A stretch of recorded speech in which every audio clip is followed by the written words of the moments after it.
축복합니다. 성령 안에서 잘 됩니다.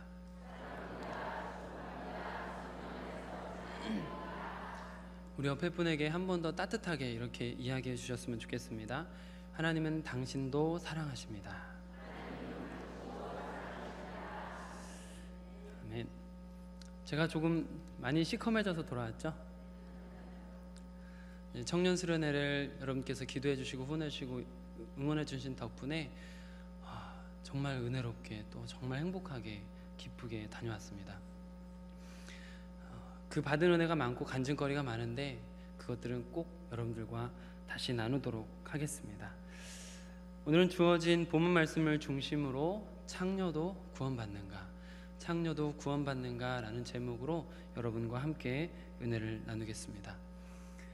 제가 살고 있는 시대 제 친구들은 대부분 일남이녀까지는 아니고 보통 한 명 외아들 아니면 남매 정도가 대부분인데, 제 직전 세대 어른들을 보면 제 직전 세대 어른들께서는 대부분 7남매, 10남매 이렇게 여러 형제와 함께 지내셨던 것으로 제가 알고 있습니다. 지금은 워낙 아이를 조금 낳는 시대라서 제가 어디 가서 애가 셋입니다 라고 이야기하면 사람들이 깜짝 놀래요.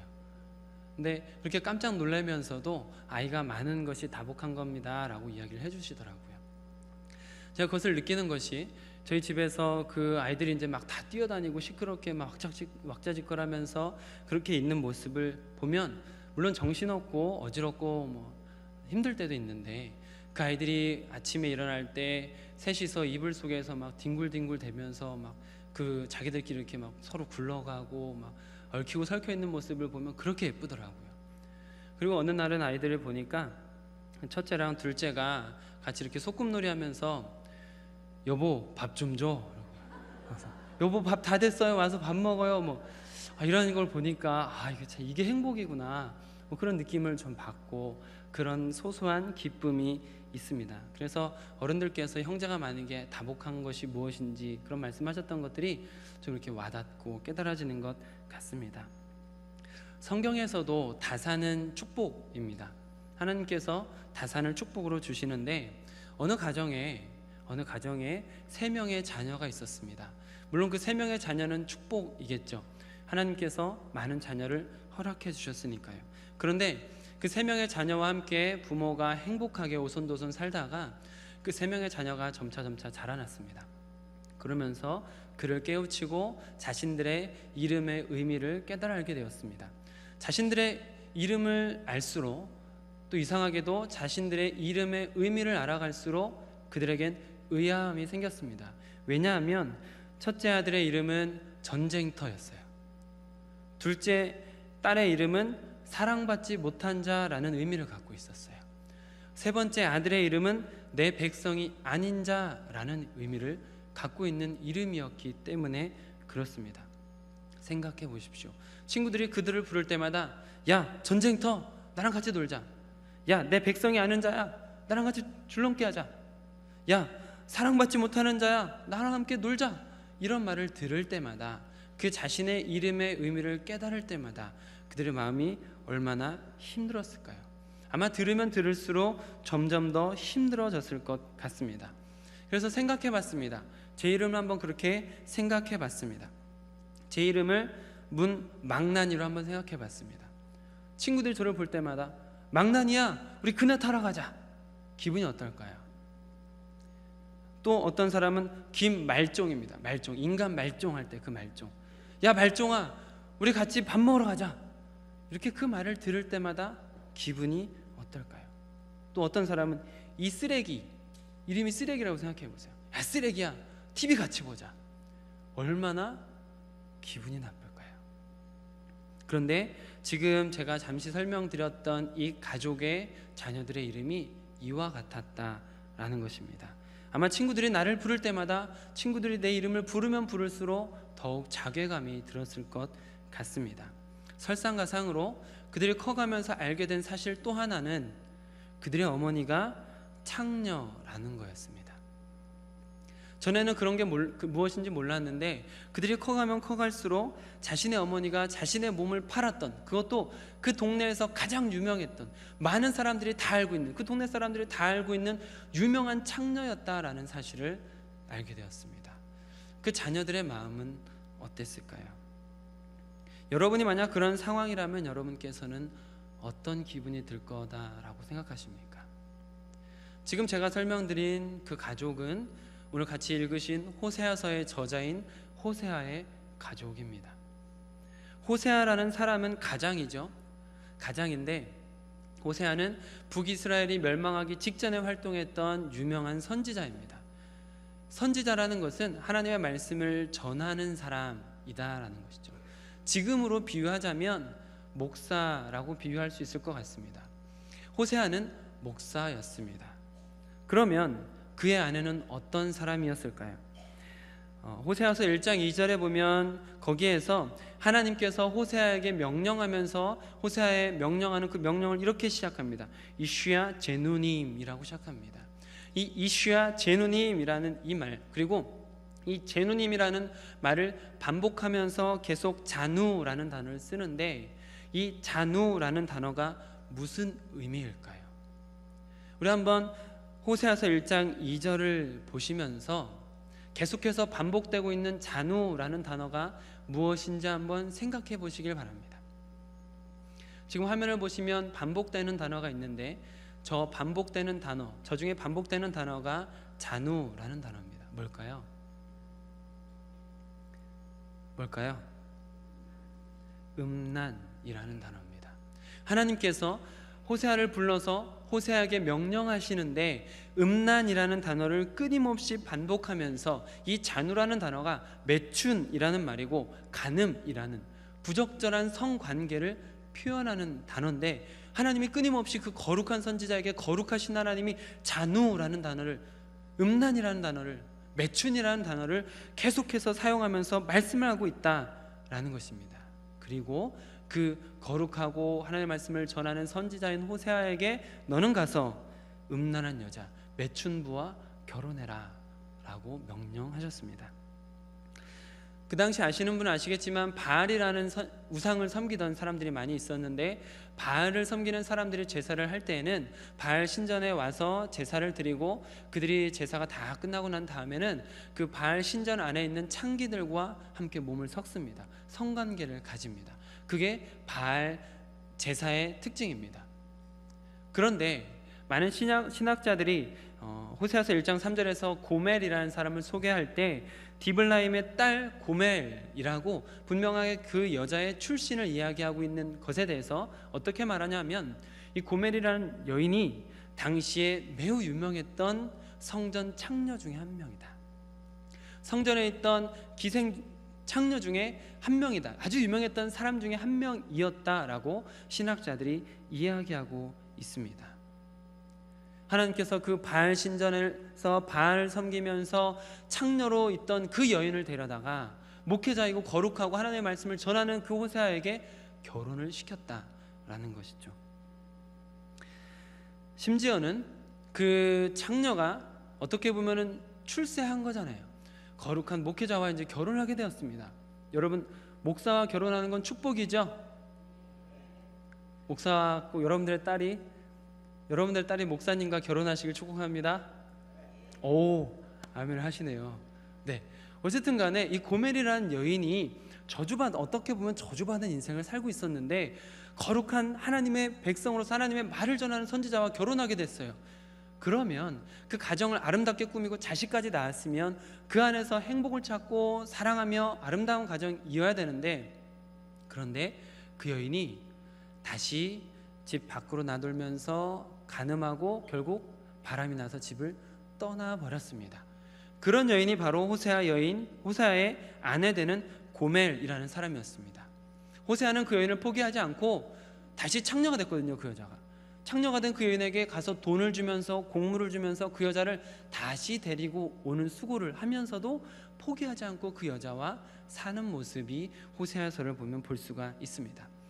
그리고 그 호세아에게는 아내뿐만 아니라 3명의 자녀가 있다고 했는데 그 자녀의 이름을 조금 더 설명을 드리겠습니다. 첫째는 아들입니다. 근데 그 아들의 이름이 무엇이냐면 이스르엘입니다. 이 이스르엘이라는 이름은 이스라엘에 있던 광야의 이름인데 사실 옥토입니다. 그곳은 사마리아와 갈릴리 중간쯤에 있는 옥토인데 그곳은 물도 좋고 많은 작물이 잘 되는 아주 풍요로운 지방이었습니다. 풍요로운 땅이다 보니까 그 당시에는 전쟁이 끊이지 않던 지역이기도 합니다. 아주 유명한 일 중에 하나는 무엇이냐면 그곳에서 예후라는 사람이 아합 일가, 아합 왕족의 전부를 다 싸그리 죽여버리는 일을 그곳에서 했던 매우 유명한 전장터가 바로 이스르엘이라는 땅입니다. 근데 첫째 아들의 이름이 이스르엘입니다.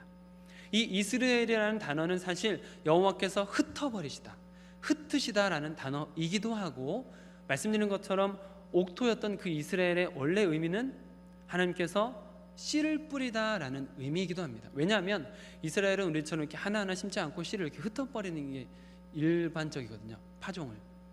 그래서 이 이스르엘이라는 단어가 두 가지 이중적인 의미를 갖고 있는데 여호와께서 씨를 심으시다라는 의미와 여호와께서 흩어버리다라는 의미가 있습니다. 지금 여기에서 이스라엘은 여호와께서 흩어버리시다라는 저주의 의미로 쓰여졌습니다. 이 호세아 가정의 첫 번째 아들의 이름이 이스라엘, 전장터라는 이름이었습니다. 그리고 둘째는 딸이었는데 이 둘째와 셋째에게 이름이 동일하게 들어가 있는 게 있습니다. 바로 로라는 단어인데 이 히브리어에서 로라는 단어는 무슨 말이냐면 no, not, nothing, 아니다 라는 말이에요. 어느 단어든 간에 그 앞에 로가 붙어버리면 그거 아니야, 좋은 거 아니야, 먹을 거 아니야, 이런 말이 되는 거예요. 자, 둘째 딸의 이름이 무엇입니까? 루하마입니다. 이 루하마는 어디로부터 왔냐면 라함이라는 단어로부터 왔는데 이 라함이라는 단어의 어원이 무엇이냐면 레헴이라는 단어입니다. 이 레헴이라는 단어가 무엇이냐면 여성의 자궁입니다.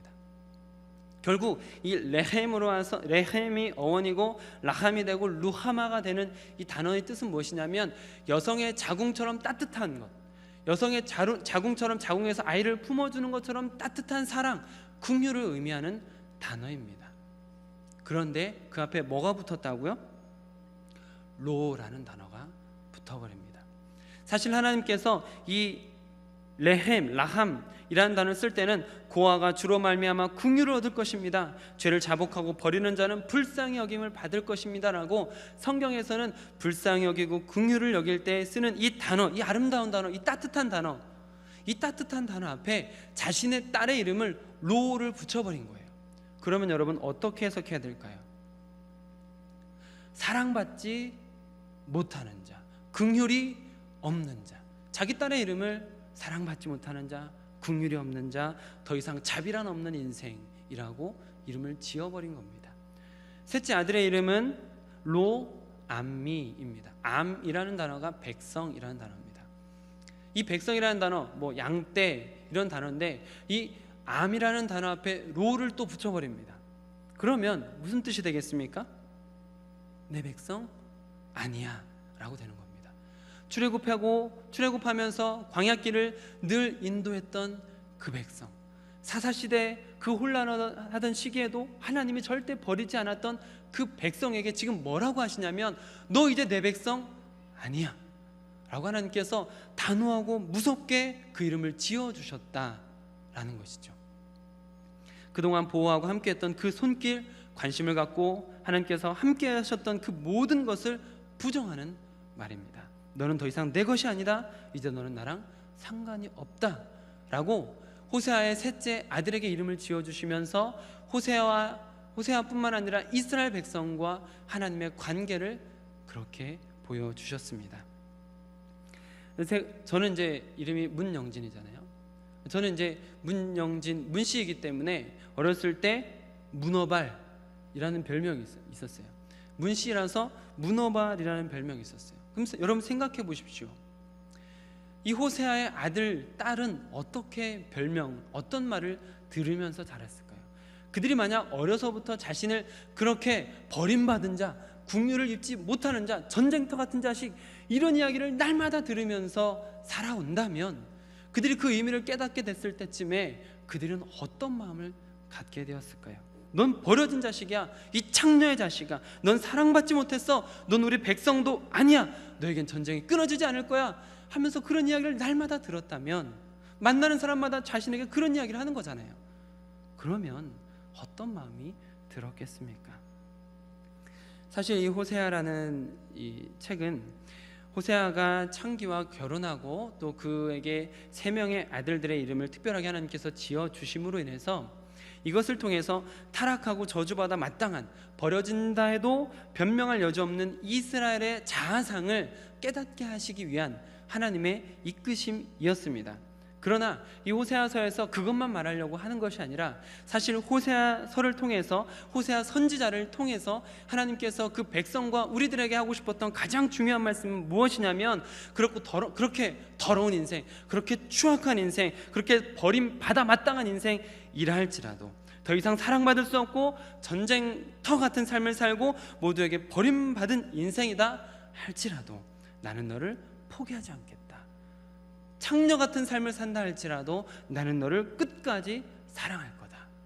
이게 호세아 선지자를 통해, 호세아서를 통해서 우리에게 하시는 중요한 말씀입니다.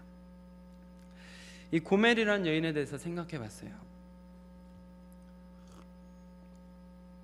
고멜이라는 여인이 딱 호세아서에 잠시 등장하는 여인인데, 이 고멜은 나중에 어떻게 됐을까요? 성경에 더 이상 등장하지 않기 때문에 제가 찾아봐도 고멜이 어떻게 됐는지에 대해서는 찾지 못했습니다. 그래서 이제 상상을 하고 추측하면서 그 고멜이 어떻게 됐을까 생각해 봤습니다. 근데도 모르겠습니다. 정확히 말씀을 드리면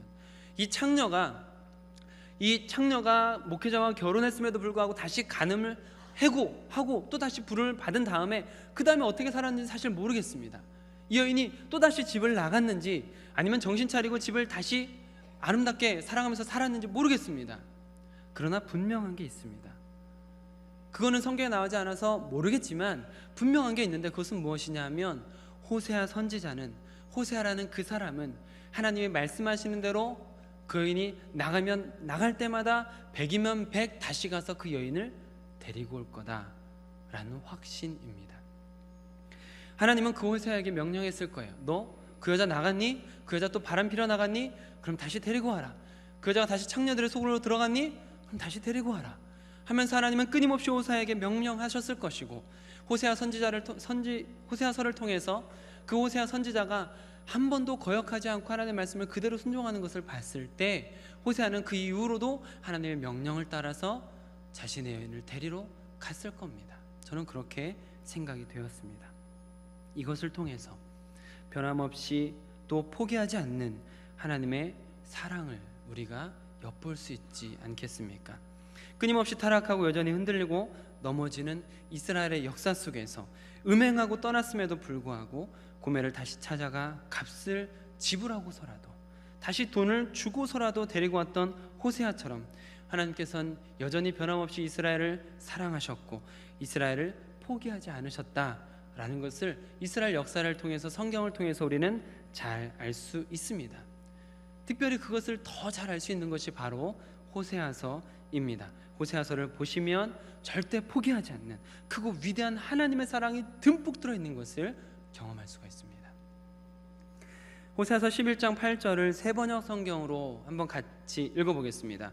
에브라임아, 내가 어찌 너를 버리겠느냐? 이스라엘아, 내가 어찌 너를 원수의 손에 넘기겠느냐? 내가 어찌 너를 아드마처럼 버리며 내가 어찌 너를 스보임처럼 만들겠느냐? 여기서 아드마 그리고 스보임이라고 나오는 것은 소돔과 고모라가 멸망할 때 함께 멸망했던 저주받은 도시입니다. 하나님께서 그렇게 저주하지 않겠다라는 것이죠. 너를 버리려고 하여도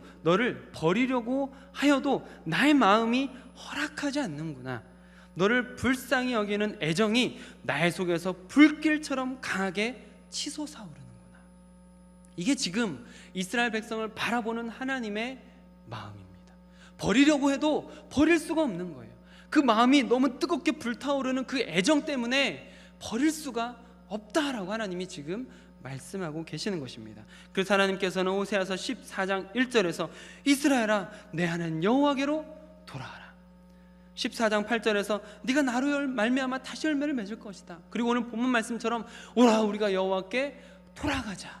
돌아오기를 하나님 앞으로 돌아오기를 하나님은 끊임없이 기다리시는 거죠. 결국 호세아와 고멜 사이에서 이제 3명의 아들과 딸이 2명의 아들과 1명의 딸이 낳았다고 말씀을 드렸는데, 이들의 저주받은 이름, 저주받은 인생, 그 이름을 바꾸어 주시는 것을 통해서 내가 불타는 그 마음 때문에 너를 포기할 수 없다라는 이 사랑을 그대로 표현하십니다. 자신이 그들을 얼마나 사랑하시는지 그 사랑의 의지를 이들의 이름을 바꾸어 주시면서 나타내는 것을 볼 수가 있습니다. 태어날 때부터 여호와께서 흩어버리는 자, 태어날 때부터 긍휼히 여김을 받지 못하는 자, 태어날 때부터 너는 내 백성이 아니야 라고 정해졌던 그 이름들을 하나님이 이렇게 바꿔주십니다. 호세아서 2장 1절 그리고 2장 23절 한번 같이 읽어보겠습니다. 시작.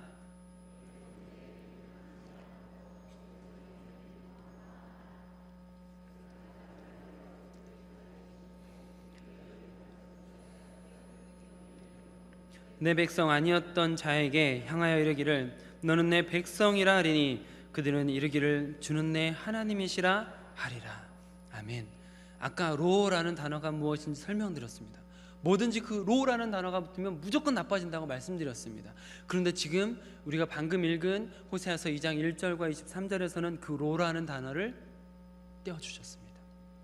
내 백성 아니야, 넌 사랑받을 수 없어 라고 말씀하셨던 그 이름을 완전히 바꿔서 너는 내 백성이야, 너는 내 사랑 안에 있어, 너는 내가 흩어버리는 자가 아니라 내가 너로 인해서 씨를 다시 심을 거야.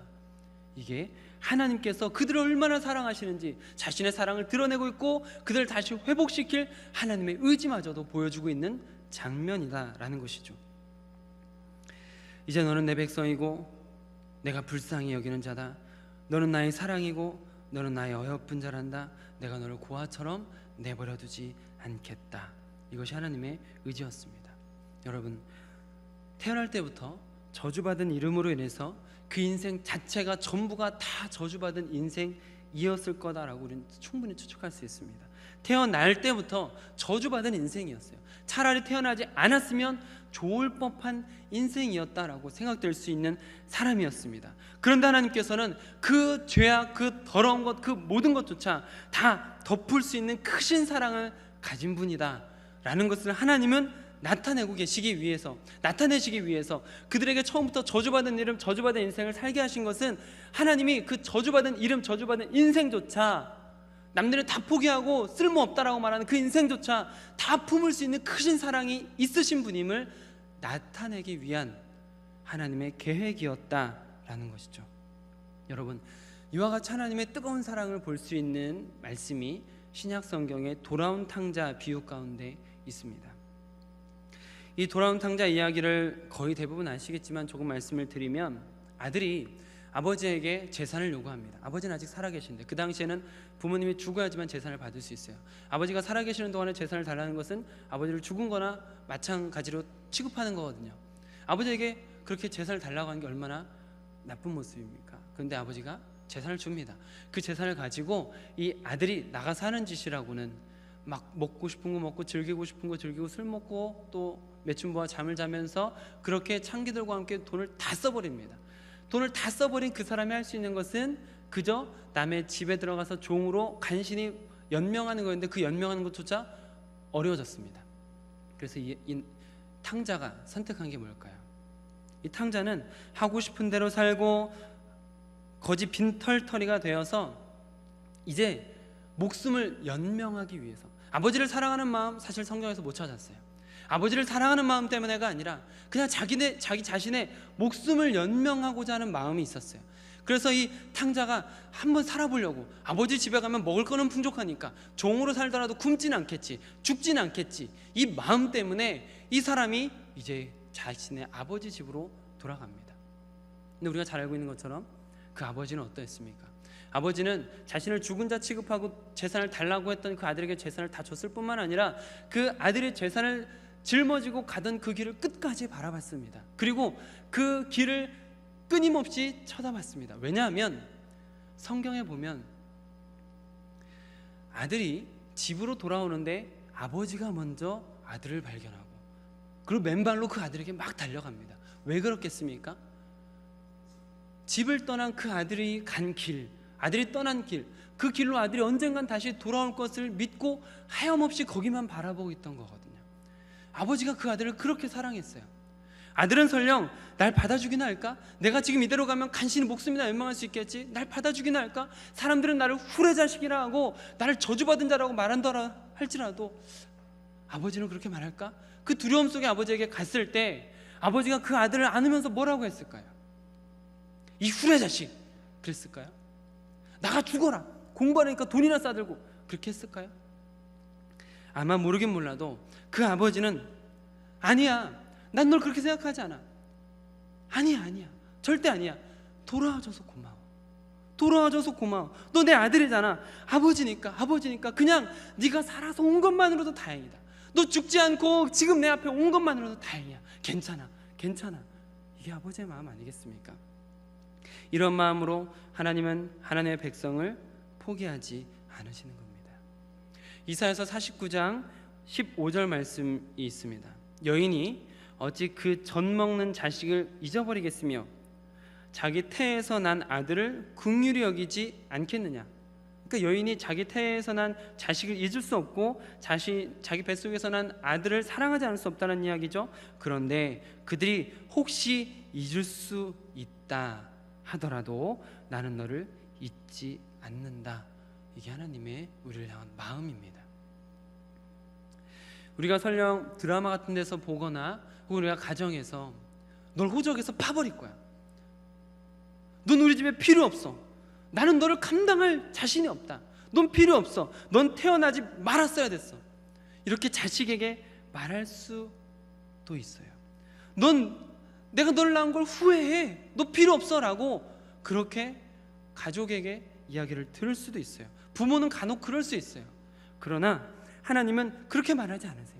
내가 널 사랑한다, 난 아직도 너를 사랑해, 난 널 포기할 수 없어, 내 마음이 뜨거워서 널 절대 포기할 수가 없어, 네가 지금까지 어떻게 살아왔든 상관없다, 네가 나를 떠나서 어떻게 지냈든 상관없다, 네가 무슨 죄를 지었든 어떻게 살았든 간에 아무 상관없어, 그냥 돌아오기만 하면 돼, 너 지금 살아있으면 돼, 지금도 난 여전히 널 사랑해, 그렇게 돌아오기만 하면 돼.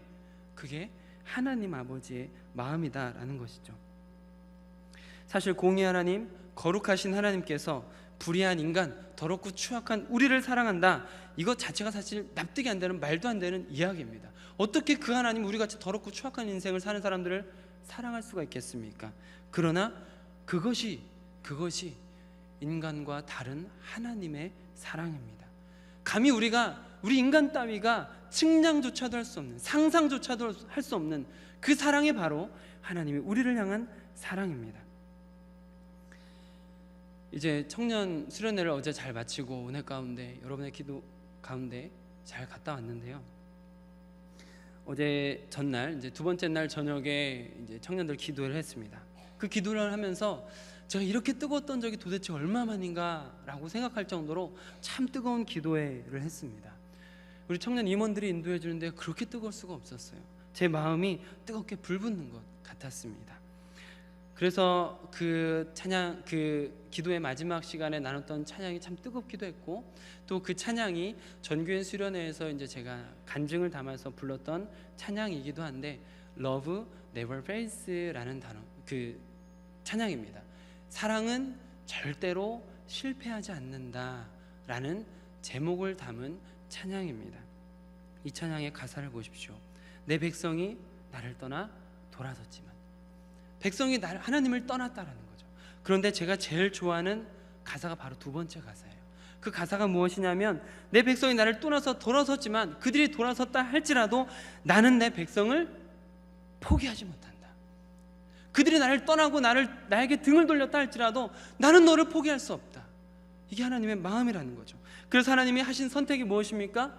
내 모든 것을 내어주는 것, 나의 모든 것을 내어주는 것, 그래서 내가 너를 얻을 거야 라는 거죠.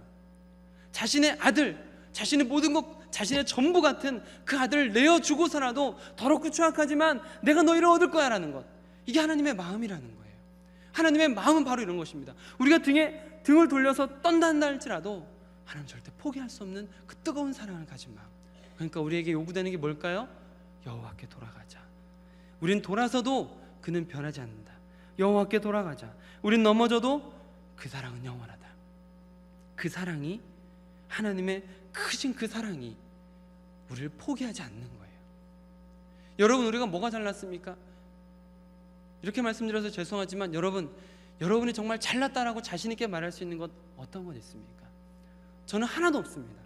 저는 사실 여기 설 만한 자격 없는 사람입니다. 여러분은 어떻습니까?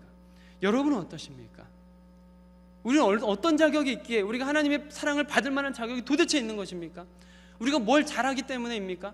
우리가 무엇을 멋있게 하고 있기 때문입니까? 우리가 무언가 아름답게 만들어가고 있기 때문입니까? 뭐 때문에 하나님이 우리를 구원하셨을까요? 하나님의 사랑 때문에. 너를 포기할 수 없는 그 사랑, 너를 놓을 수 없는 그 사랑, 너를 놓으면, 너를 못 보면 내가 답답해서 죽을 것 같은 그 사랑, 그 사랑이 우리를 놓지 않는 거예요. 하나님의 사랑은 그런 겁니다. 우리가 뭘 잘해서가 아니라 하나님의 그 사랑, 그 뜨거운 사랑이 우리를 붙들고 계심을 믿으시길 바랍니다. 이게 바로 이 세상의 모든 죄를 덮으시는 주님의 은혜입니다. 일부 때도 여쭤봤던 질문입니다. 눈치 빠른 일부 때 예배드렸던 분은 대답을 안 하셨으면 좋겠는데요. 여러분, 예수님께서 십자가에서 달리신 이유 누구 때문일까요? 여러분, 이 정도는 고백할 수 있으시죠? 아멘.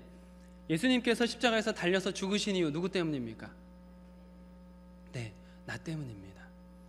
근데 제가 말씀을 묵상하면서, 특별히 오늘 말씀 준비하면서 제 마음 가운데 든 마음은 무엇이냐면, 예수 그리스도께서 십자가에서 하나님께서 예수 그리스도를 십자가에서 죽게 놔두신 이유는 우리 때문이지만 사실은 하나님 자신 때문이에요. 하나님의 자신의 사랑, 하나님 자신의 사랑, 그 뜨거운 사랑이 참을 수가 없어서 내 아들을 죽여서라도 너를 얻고자 하는 마음, 내 아들을 죽여서라도 너를 다시 찾고자 하는 마음, 그 마음 때문에, 그 사랑 때문에, 우리가 뭐 잘난 아무것도 없잖아요. 그 사랑 때문에 자신의 아들을 죽여버리신 거예요. 우리 때문이지만 사실 우리 때문에가 아니라 하나님 자신 때문에, 하나님 자신의 그 뜨거운 사랑 때문에 우리를 위해서 예수 그리스도를 죽이신 겁니다.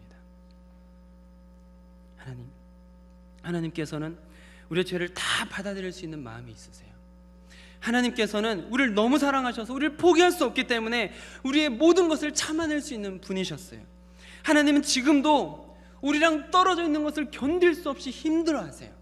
그래서 하나님께서는 떨어져 있는 여러분들을 돌이켜서게 하려고 말씀을 통해서, 기도를 통해서, 찬양 가운데 여러분의 마음을 계속 두드리고 있는 거예요.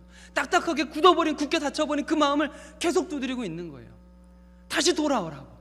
내가 널 이렇게 사랑하는데, 내가 이거 다 줬는데 그런데도 모르겠니? 다시 돌아오라고. 하나님은 그 마음으로 여러분을 부르고 있는 거예요. 갈라디아서 2장 20절 말씀을 읽어드리겠습니다.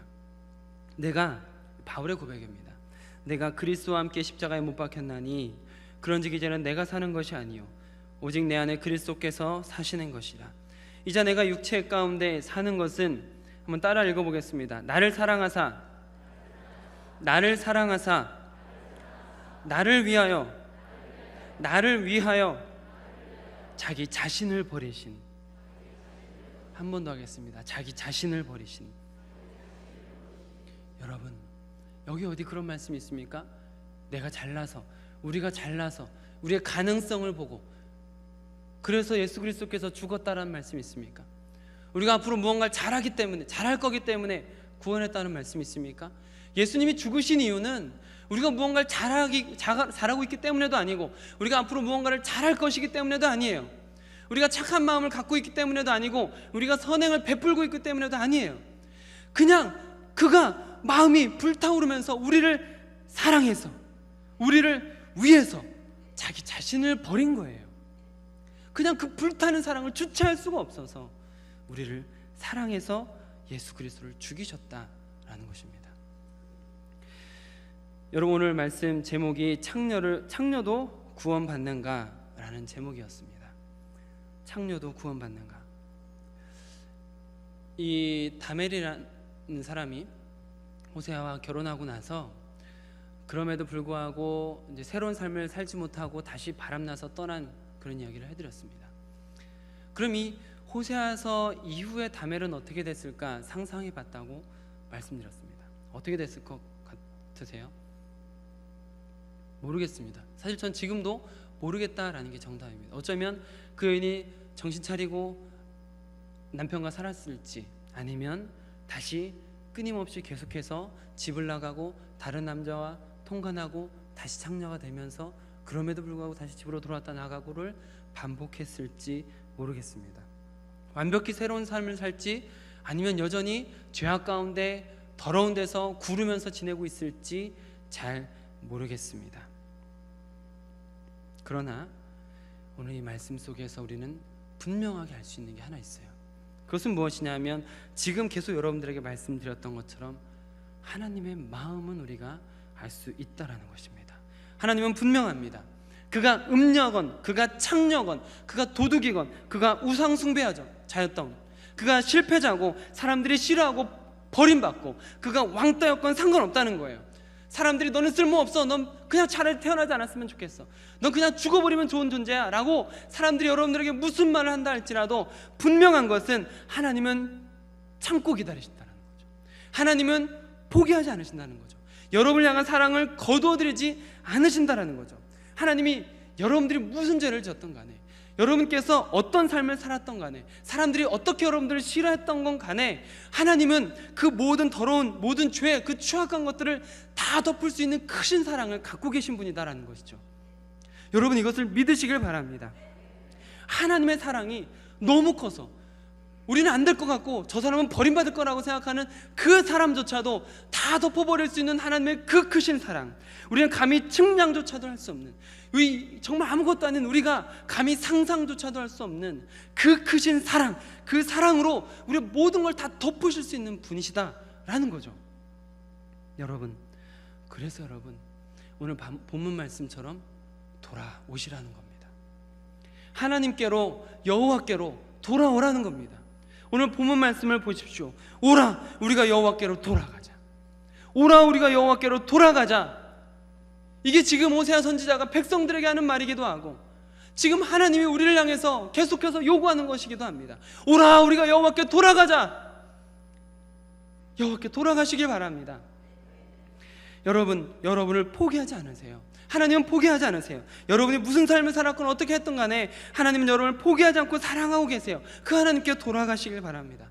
여러분이 세상에서 실패했을 수 있어요. 그런 하나님은 여전히 기다리고 계세요.